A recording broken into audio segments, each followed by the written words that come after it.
8ാം ക്ലാസ്സിന്റെയും 9ാം ക്ലാസ്സിന്റെയും result May 2 വരും. അതിന് മുന്നേ തന്നെ റെമഡിയൽ ക്ലാസ് ഏതെങ്കിലുമൊക്കെ സബ്ജക്ട് തോറ്റുപോയ കുട്ടികളുടെ വീട്ടിലേക്ക് മെസ്സേജ് വന്നു കഴിഞ്ഞു, ഇന്ന സബ്ജക്ട് പോയിട്ടുണ്ട്, റെമഡിയൽ ക്ലാസ് ഇരുന്നേ പറ്റൂ, റെമഡിയൽ ക്ലാസ്സിൽ ഇരുന്ന് ക്ലാസ് അറ്റൻഡ് ചെയ്ത് റീടെസ്റ്റ് എഴുതിയാലേ അടുത്ത ക്ലാസ്സിലേക്ക് ജയിപ്പിച്ചുവിടൂ എന്നാണ് പല ടീച്ചേഴ്സും കുട്ടികളെ വിളിച്ച് പറഞ്ഞ കാര്യം. ഈ വീഡിയോ കാണേണ്ടത് വിദ്യാർത്ഥികൾ മാത്രമല്ല, ഞാൻ സജസ്റ്റ് ചെയ്യാൻ 90% ഈ വീഡിയോന്റെ കണ്ടന്റ് ഉള്ളത് പാരന്റ്സിനാണ്.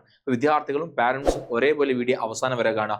എന്താണ് നമ്മുടെ മക്കൾക്ക് സംഭവിക്കുന്ന കാര്യം, എന്തുകൊണ്ടാണ് പരീക്ഷയ്ക്ക് തോറ്റു പോകുന്നത്, എന്തുകൊണ്ടാണ് 8, 9 ക്ലാസ്സുകൾ ഇത്രത്തോളം ഇമ്പോർട്ടൻസ് ആണ്, പ്രാധാന്യമുണ്ട് എന്ന് പറയാൻ കാരണം. ഒന്നാമത്തെ കാര്യം, നമ്മുടെ കുട്ടികളെ ഏറ്റവും പ്രധാനപ്പെട്ട വിഷയം, അല്ലെങ്കിൽ അവർക്ക് ഈ പറഞ്ഞ സിലബസിനെ ഓവർകം അല്ലെങ്കിൽ അതിലേക്ക് എത്താൻ കഴിയാതെ തോറ്റുപോകാൻ അല്ലെങ്കിൽ മാർക്ക് കുറയാൻ, പരീക്ഷകളൊക്കെ ടഫ് ആവാൻ കാരണം നമ്പർ 1 ഈ സഡൻ ഡിഫിക്കൽട്ടി ജമ്പാണ്. 7ാം ക്ലാസ് വരെ വളരെ ബേസിക് ആയി നമുക്ക് ഒരു കഥ പോലെ കവിത പോലെ ബൈഹാർട്ട് ചെയ്ത് പഠിക്കാൻ പറ്റുന്ന കണ്ടന്റ് പഠിച്ച് പെട്ടെന്ന് 8ാം ക്ലാസ്സിലേക്ക് ഹൈസ്കൂളിലേക്ക് എത്തുമ്പോൾ, എസ്പെഷ്യലി കഴിഞ്ഞ വർഷം നമ്മുടെ ടെക്സ്റ്റ് ബുക്ക് മാറിയിട്ടുണ്ട്, എൻറ്റയർലി CBSE കിടപിടിക്കുന്ന രീതിയിലേക്ക് കണ്ടന്റുകൾ എത്തിയിട്ടുണ്ട്. അതുകൊണ്ട് 8ാം ക്ലാസ് പഠിക്കുന്ന ഒരു സ്റ്റേറ്റ് സിലബസ് കുട്ടിയാണെങ്കിലും CBSE പഠിക്കുന്ന കുട്ടിയാണെങ്കിലും അത്യാവശ്യം നന്നായിട്ട് അവൻ എന്ത് ചെയ്യാനുണ്ട്, പഠിക്കാനുണ്ട്, കണ്ടന്റ് അവിടെ പഠിക്കാനുണ്ട്. പെട്ടെന്ന് അവരുടെ ഡിഫിക്കൽട്ടി ലെവൽ ചേഞ്ച് ആകുമ്പോൾ ഏതൊരു കുട്ടിക്കും അത് ഫോളോ അപ്പ് ചെയ്യാൻ ബുദ്ധിമുട്ടായിരിക്കും. പക്ഷെ അത് ബുദ്ധിമുട്ട് എന്ന് പറഞ്ഞ് നമ്മൾ തുടക്കത്തിൽ അതിനെ എന്താ പറയുക, അങ്ങനെ തന്നെ എന്ന് പറഞ്ഞ് അതിനെ എന്താ പറയുക ഡിഫോൾട്ട് ആക്കാൻ ശ്രമിച്ചാൽ ബാക്കി അക്കാഡമിക്സിനെ അത് ബാധിക്കും എന്ന കാര്യത്തിൽ ഒരു സംശയമില്ല. അപ്പൊ ഇത് കൃത്യമായി നിങ്ങൾ അറിഞ്ഞിരിക്കണം. അതായത് after the 7 subject become concept based, especially maths ആയിക്കോട്ടെ സയൻസ് ആയിക്കോട്ടെ, കൺസെപ്റ്റാണ്. നമ്മൾ മുന്നത്തെ ചാപ്റ്ററിലൊക്കെ വളരെ ബേസിക് ആയി നമുക്കൊക്കെ വായിച്ച് ടെക്സ്റ്റ് ബുക്ക് വായിച്ചാൽ മനസ്സിലാവുന്ന രീതിയിലുള്ള കണ്ടന്റ് ആണെങ്കിൽ ഇത് കുറച്ചും കൂടി ഇൻഡെപ്തിലേക്ക് കാര്യങ്ങൾ പോകുന്നുണ്ട്. അത് നിങ്ങൾ പാരന്റ്സ് എസ്പെഷ്യലി അറിഞ്ഞിരിക്കണം. വിദ്യാർത്ഥികൾക്കും അതിനെപ്പറ്റി ഒരു ധാരണ വേണം, ഐഡിയ വേണം. അപ്പൊ ഇതെങ്ങനെ നമുക്ക് ഓവർകം ചെയ്യാം, ഞാൻ കൃത്യമായി പറഞ്ഞുതരാം. ഓരോ പ്രശ്നങ്ങൾ നമ്മൾ വിദ്യാർത്ഥികളെ അനുഭവിക്കുന്ന ഓരോ ഇഷ്യൂ നമുക്ക് എങ്ങനെ സോൾവ് ചെയ്യാം ഞാൻ പറഞ്ഞുതരാം. അതുപോലെ തന്നെ student who study by memorising start facing, memorise ചെയ്ത് കാണാതെ പഠിക്കുന്ന ചില കുട്ടികളായിരിക്കും. അവർക്ക് എന്ത് ചെയ്യും, ഈ കൺസെപ്റ്റ് ഓറിയന്റഡ് ആയ പുതിയ ക്ലാസ്സുകൾ വരുമ്പോൾ ഒരു സാധനം മനസ്സിലാവുന്നില്ല എന്ന് മാത്രമല്ല, അത് അവൻ എങ്ങനെ പഠിച്ചെടുക്കണം എന്ത് ചെയ്യും, അവർക്ക് വലിയ പ്രയാസമായി മാറും. രണ്ടാമത്തെ ഒരു കാര്യമാണ് distraction, mobile and social media. ഇത് ചെറിയ കുട്ടികൾക്കിടയിൽ എന്താണ് വളർന്നു വരുന്ന ഒരു ക്യാൻസർ പോലെ ആയി മാറിയിട്ടുണ്ട്. കാരണം നമ്മൾ അത് കുട്ടികളെ മാത്രം കുറ്റം പറഞ്ഞാൽ പോരാ, അതിൽ പാരന്റ്സിനും അല്ലെങ്കിൽ വീട്ടിലെ സറൗണ്ടിങ്സിനും ചുറ്റുപാടിനും വലിയ റോളുണ്ട്. എന്തെങ്കിലും ഒരു കാര്യം പറയുമ്പോൾ മൊബൈൽ ഫോൺ അവരെ കയ്യിലേക്ക് കൊടുക്കും, അത് അവരുടെ ഒരു ഹാബിറ്റ് ആയി മാറുകയാണ്. ജസ്റ്റ് ലൈക്ക് നമ്മൾ വെറുതെ കൈ വീശുന്ന പോലെയുള്ള അത്രത്തോളം ലാഘവത്തോടെ ഈ മൊബൈൽ ഫോൺ ഇവരിങ്ങനെ യൂസ് ചെയ്ത് അതിന് അഡിക്റ്റ് ആയി മാറുകയാണ്. ഇതിന്റെ ഏറ്റവും വലിയ പ്രോബ്ലം നമ്മൾ കുട്ടികൾ നേരിട്ടുകൊണ്ടിരിക്കുന്ന ഭാവിയിൽ അവർ നേരിടാൻ വേണ്ടി പോകുന്ന ഏറ്റവും പ്രധാനപ്പെട്ട ചാലഞ്ച്, അതായത് ഷോർട്ട് അറ്റൻഷൻ സ്പാൻ ആണ്. നമ്മൾ റീലും ഷോർട്സും ഒക്കെ കാണുന്ന 30 സെക്കൻഡ് 20 സെക്കൻഡ് വീഡിയോസ് കാണുന്നു, സ്ക്രോൾ ചെയ്യുന്നു. അപ്പൊ ഒരു കാര്യത്തിന്റെ മേലെ കോൺസെൻട്രേറ്റ് ചെയ്ത് നിൽക്കാനുള്ള കുട്ടികളുടെ എബിലിറ്റി, കഴിവോടെ നഷ്ടമാകുക. നിങ്ങൾ ആലോചിച്ച് നോക്കൂ, 2.5 മണിക്കൂറിന്റെ പരീക്ഷ എത്ര കുട്ടികൾ 2.5 മണിക്കൂർ കറക്റ്റ് എക്സാം ഹാളിൽ ഇരുന്ന് എഴുതും? അവർക്ക് ഇരിക്കാൻ കഴിയുന്നില്ല, അവർക്ക് ഒന്നിന്റെ മേലെ ശ്രദ്ധ കൊടുക്കാൻ കഴിയുന്നില്ല. ഇത് വലിയ പ്രശ്നം, വലിയ പ്രോബ്ലം. ഇത് നമ്മൾ ഐഡന്റിഫൈ ചെയ്ത് കറക്റ്റ് ആ സമയം നമുക്കൊരു കൺട്രോൾ വേണം. നമ്മുടെ കുട്ടികളുടെ മേലെ നമുക്ക് നിർബന്ധമായും ഒരു കൺട്രോൾ വേണം, അവരെയും അത് പഠിപ്പിക്കണം. ഇത് വലിയൊരു ഇഷ്യൂ ആണ്. അടുത്തൊരു കാര്യമാണ് ലാക്ക് ഓഫ് ക്ലിയർ ഗോൾ. ഇതിലും പാരന്റ്സിന് വലിയ റോളുണ്ട്. അതായത് നമ്മളെ കുട്ടികൾക്ക് എന്തിനാണ് നമ്മൾ പഠിക്കുന്നത്, ഇപ്പോഴും ഒരു 60 to 70% പാരന്റ്സും അല്ലെങ്കിൽ കുട്ടികളും അവർ തമ്മിൽ ഇങ്ങനെ ഒരു കണക്ഷൻ വരുന്നില്ല. കരിയർ ഓറിയന്റഡ് ആയ കാര്യങ്ങളൊന്നും പറയുന്നില്ല. നമ്മളിപ്പോൾ അതിൽ ഒരു 30% പാരന്റ്സ് ഇപ്പോഴും നല്ല രീതിയിൽ കുട്ടികളുടെ കരിയർ ഓറിയന്റഡ് ആയിട്ട് ഓരോ കാര്യങ്ങളെയും അവർ പോലും അറിയാതെ, ഇപ്പൊ ഞാനിത് ഇപ്പൊ നിങ്ങൾ ഈ വീഡിയോ കണ്ട ഉടനെ തന്നെ 1 മണിക്കൂർ കരിയർ ഗൈഡൻസ് ക്ലാസ് കൊടുക്കല്ല വേണ്ടത്. എന്താണ് നിങ്ങൾ ഭക്ഷണം കഴിക്കുന്ന സമയത്ത്, യാത്ര പോകുന്ന സമയത്ത് ജോലികളെ പറ്റി, ചുറ്റും കാണുന്ന ജോലി സാധ്യതകളെ പറ്റി, ഏറ്റവും ബെസ്റ്റ് കരിയറിനെ പറ്റിയൊക്കെ പറഞ്ഞു കൊടുക്കുക, അനുഭവങ്ങൾ കാണിച്ചു കൊടുക്കുക. കാരണം ആഫ്റ്റർ +2 ശേഷം ഒരുപാട് എൻട്രൻസ് എക്സാമുകൾ അവർക്ക് എഴുതാനുണ്ടായിരിക്കും.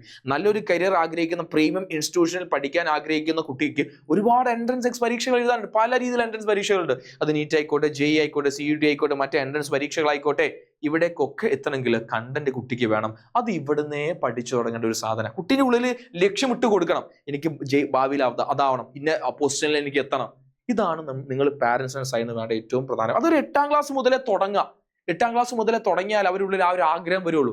ആഗ്രഹം ഉണ്ടെങ്കിൽ മാത്രമേ അതിനുവേണ്ടി നമ്മൾ വർക്ക് ചെയ്യുള്ളൂ. മറ്റു പല കാര്യങ്ങളെയും മാറ്റിവെച്ച് അതിലേക്ക് അവർ ഫോക്കസ് ആവും. അപ്പൊ ഇത് കൃത്യമായ ഒരു ധാരണ, ഒരു ഗോള്, അവർ സയൻസ് ആണോ കൊമേഴ്സ് ആണോ ഹ്യൂമാനിറ്റീസ് ആണോ, അവർക്ക് പതിയെ പറഞ്ഞു കൊടുക്കണം പാരന്റ്സ്. അതുപോലെ തന്നെ പിന്നെ വീക്ക് അക്കാഡമിക് ഫൗണ്ടേഷൻ ആണ്. കാരണം മാത്സ് ആയിക്കോട്ടെ, അല്ലെങ്കിൽ പിന്നെ സയൻസ് ആയിക്കോട്ടെ, ഇംഗ്ലീഷ് ആയിക്കോട്ടെ, ഇങ്ങനത്തെ സബ്ജക്റ്റുകൾ അവരുടെ പല കാരണങ്ങൾ കൊണ്ട് കൃത്യമായ രീതിയിൽ അതിന്റെ ഫൗണ്ടേഷൻ കിട്ടി കാണില്ല. അപ്പൊ ഇംഗ്ലീഷ് കൂട്ടി വായിക്കാൻ അറിയില്ല, സയൻസിലെ കൺസെപ്റ്റ് മനസ്സിലാവുന്നില്ല, മാത്സിന്റെ ബേസിക് അറിയില്ല. ഇതൊക്കെ കുട്ടികൾ നേരിടുന്ന വലിയ പ്രശ്നമാണ്. ഇതിന്റെ ഉത്തരവാദി ആരാന്ന് ചോദിച്ചാൽ, കാരണം കുട്ടികളുടെ ലേണിംഗ് എബിലിറ്റി പല രീതിയിലാണ്. പല കുട്ടികളും പല രീതിയിലാണ് പഠിക്കാൻ വേണ്ടിയിരിക്കുക. ചില കുട്ടികൾ നന്നായി ഫോക്കസ് ചെയ്ത് പഠിക്കും, ചില കുട്ടികൾക്ക് വേഗം മനസ്സിലാവും, ചില കുട്ടികൾക്ക് വളരെ പയ്യെ മനസ്സിലാവുള്ളൂ. പയ്യെ മനസ്സിലാവുന്ന കുട്ടികളാണെങ്കിൽ നമുക്ക് എന്ത് ചെയ്യണം, അവർക്ക് വേണ്ട കെയറിങ്ങും കാര്യങ്ങളും കൊടുത്ത് അവർ കൃത്യമായ ക്ലാസ്സുകളൊക്കെ അവർക്ക് ലഭ്യമാവുന്നുണ്ട്. ആസ് എ പാരന്റ് എന്ന രീതിയിൽ എനിക്ക് ചെയ്യാൻ പറ്റുന്ന കാര്യം ചെയ്തു കൊടുക്കുന്നുണ്ട്. ക്ലാസ് ജസ്റ്റ് ഏതെങ്കിലും ഒരു ക്ലാസ് കാണിച്ചു കൊടുക്കുന്നതിന് പകരം അവർക്ക് വേണ്ട കൃത്യമായ ക്ലാസ്സും കൃത്യമായ മോണിറ്ററിംഗ് കൊടുക്കാൻ സാധിക്കുന്നുണ്ട് എന്ന് കൃത്യമായി പാരന്റ്സ് ഉറപ്പാക്കണം. ഇത് വളരെ വലിയൊരു ഇഷ്യൂ ആണ്. അപ്പോൾ എല്ലാ കുട്ടികൾക്കും ഉണ്ട് ആ കൊറോണ വലിയൊരു പ്രശ്നത്തിലേക്ക് പല കുട്ടികളുടെയും ബേസ് ഇല്ലാതാക്കാൻ കാരണമായിട്ടുണ്ട്. അപ്പൊ ഇതൊക്കെ കുട്ടികളെ മാർക്ക് എന്ത് ചെയ്യുന്നുണ്ട്, താഴോട്ട് പോകുന്നതിൽ വലിയൊരു വിഷയമാണ്. അതിനുപരി ഏറ്റവും കൂടുതൽ ഞാൻ സ്ട്രെസ് ചെയ്ത് പറഞ്ഞ ഒരു കാര്യം, അത് വീണ്ടും നിങ്ങളെ പാരന്റ്സ്, ഞാൻ നിങ്ങളെ പാരന്റ്സിനെ കുറ്റം പറയല്ല, that means lack of monitoring ആണ്. കൃത്യമായ രീതിയിൽ കുട്ടികളെ മോണിറ്റർ ചെയ്യാത്തൊരു പ്രശ്നം. ഇപ്പൊ നിങ്ങളോട് ചോദിച്ചാൽ നിങ്ങൾ പറയും, എന്താ ഇപ്പൊ ഞാൻ എന്നെക്കാൾ നന്നായി നോക്കുന്നത് എന്റെ കുട്ടിയാണ്, എന്റെ എല്ലാ കാര്യങ്ങളും മാറ്റി വെച്ച എന്റെ കുട്ടിയുടെ പുറകെ തന്നെയാണ്. പക്ഷെ അങ്ങനെ പുറകെ പോയിട്ട് കാര്യമില്ല, കുട്ടികളെ ലോക്കാക്കിയിട്ടും കാര്യമില്ല. ഇത് രണ്ടാമത്തെ വിഷയം എന്ന് പറഞ്ഞാൽ പല പാരന്റ്സും വിചാരിക്കുന്ന ഒരു കാര്യമുണ്ട്, എന്റെ മോൻ പഠിക്കുന്നത് സ്റ്റിൽ ഇൻ സ്മോൾ ക്ലാസ്, ചെറിയ ക്ലാസ്സിലല്ലേ പഠിക്കുന്നത്, 8ാം ക്ലാസ്സിലല്ലേ പഠിക്കുന്നത്, 9ൽ ഇപ്പൊ എന്തിനാ അത്രയൊക്കെ സംഭവമാക്കാൻ. ഇതാണ് മെജോറിറ്റി കേരളത്തിലെ സാധാരണക്കാരായ പാരന്റ്സിനെ പറ്റി ഞാൻ പറഞ്ഞുകൊണ്ടിരിക്കുന്നത് കേട്ടോ. മെജോറിറ്റി സാധാരണക്കാരായ പാരന്റ്സ് ഇപ്പോഴും വിശ്വസിക്കുക എന്റെ മക്കൾ ചെറിയ ക്ലാസ്സിലാണ്. ആക്ച്വലി 10ാം ക്ലാസ്സിന്റെ ഒരു ഫൗണ്ടേഷൻ ആണ് 8ാം ക്ലാസ്സിലും 9ാം ക്ലാസ്സിലും നടക്കുന്നത്. 8ാം ക്ലാസ്സിലെയും 9ാം ക്ലാസ്സിലെയും ആ ടോപ്പിക് കൃത്യമായി പഠിച്ചു മനസ്സിലാക്കിയ ഒരു കുട്ടിക്ക് മാത്രമേ ഈസി ആയിട്ട് 10ാം ക്ലാസ്സിന്റെ പരീക്ഷകളെ നേരിടാൻ സാധിക്കുള്ളൂ. ഇതൊരു യാഥാർത്ഥ്യമാണ്.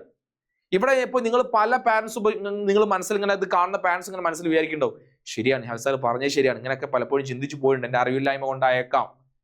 അപ്പൊ ഇത് നിങ്ങൾ ക്ലിയർ ചെയ്യണം ഫ്രം സ്റ്റാർട്ടിങ്. 8 മുതൽ ക്ലിയർ ചെയ്താൽ അടുത്ത വർഷം 9 ആണെങ്കിലും അടുത്ത വർഷം 10ാം ക്ലാസ് ആണെങ്കിലും റിസൾട്ട് അവിടെ കാണാൻ കഴിയും. ഓക്കെ, അപ്പോൾ നമ്മൾ എന്തൊക്കെയാണ് ഇതിന്റെ സൊല്യൂഷൻ? ഏറ്റവും മിനിമം ഒരു ദിവസം ഒരു 2 to 3 മണിക്കൂർ കുട്ടിയെ പഠിപ്പിക്കണം. അപ്പോൾ നിങ്ങളിപ്പോൾ പലരും വിചാരിക്കുക എൻ്റെ അമ്മ 2-3 മണിക്കൂർ, അരമണിക്കൂർ അവന് ഇരിക്കില്ല, ഒന്നും പഠിക്കാത്ത കുട്ടി. ഇപ്പൊ നിങ്ങൾക്ക് ഈ 2-3 മണിക്കൂർ ഞാൻ ഉദ്ദേശിക്കുന്നത് കണ്ടിന്യൂസ് ആയി പഠിപ്പിക്കണം എന്നല്ല, ഒരു ഒറ്റ ഇരുത്തിൽ പഠിപ്പിക്കാൻ നിങ്ങൾക്ക് ഇത് 2ആയി ഡിവൈഡ് ചെയ്യാം. രാവിലെ 1 മണിക്കൂർ അല്ലെങ്കിൽ ഒരു 1.5 മണിക്കൂർ രാവിലെയും 1.5 മണിക്കൂർ ഈവനിങ് നിങ്ങൾ സമയം മാറ്റി വെക്കുകയാണെങ്കിൽ ഈസി ആയിട്ട് 3 മണിക്കൂറിലേക്ക് എത്താം.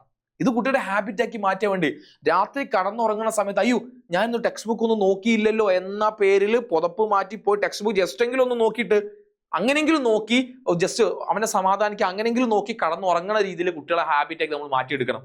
ഒരു ദിവസം ഞാൻ എന്തെങ്കിലുമൊക്കെ ടെക്സ്റ്റ് ബുക്ക് വായിച്ചിരിക്കും എന്ന രീതിയിലേക്ക് ഒരു ടൈം അങ്ങനെ നിങ്ങൾ പതുക്കെ മാറ്റിയെടുക്കാൻ ശ്രമിക്കണം.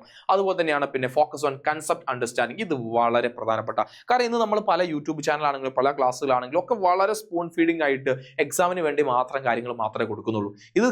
ഇതിന്റെ ഒരു ആഫ്റ്റർ എഫക്ട് എന്ന് പറഞ്ഞാൽ പരീക്ഷ ഞാൻ കുട്ടിയെ കണ്ടന്റ് മറന്നു പോവാ.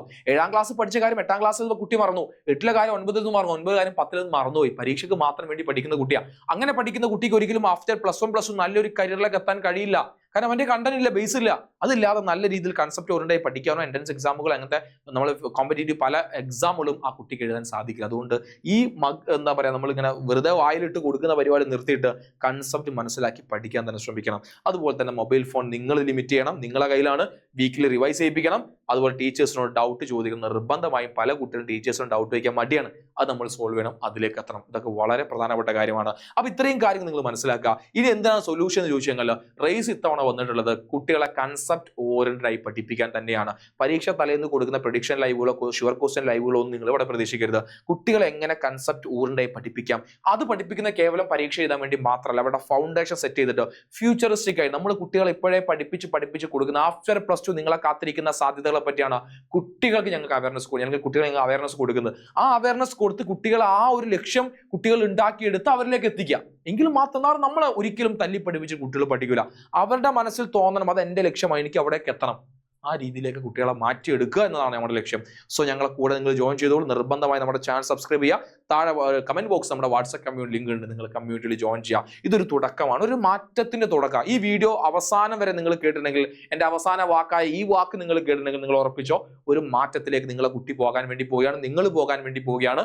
സോ വെൽക്കം ടു റേസിലേക്ക് എല്ലാവരും ഞാൻ സ്വാഗതം ചെയ്യാണ്. ഒരു ചേഞ്ചിലേക്ക് നമ്മൾ പോവാണ്. എല്ലാ ഫ്രണ്ട്സിനും ഈ വീഡിയോ നിങ്ങൾ ഷെയർ ചെയ്ത് കൊടുക്കുക. എന്നിട്ട് എന്താണ് നമ്മുടെ കുട്ടികളെ യഥാർത്ഥ പ്രശ്നങ്ങൾ, അപ്പൊ ഞാൻ ഇത്രയും കാര്യങ്ങൾ പറഞ്ഞു, അതിൽ എന്താണ് നിങ്ങളുടെ പ്രശ്നം, നിങ്ങൾ ഐഡന്റിഫൈ നിങ്ങളുടെ പ്രശ്നം നിങ്ങൾ താഴെ കമന്റ് ചെയ്യുക. നമുക്കതിന് സൊല്യൂഷൻ കണ്ടെത്താം. ഇനി എല്ലാ ദിവസവും നിങ്ങൾക്ക് വേണ്ടിയുള്ള കണ്ടന്റുള്ള വീഡിയോസുമായി ഞങ്ങൾ സജീവമായിരിക്കും.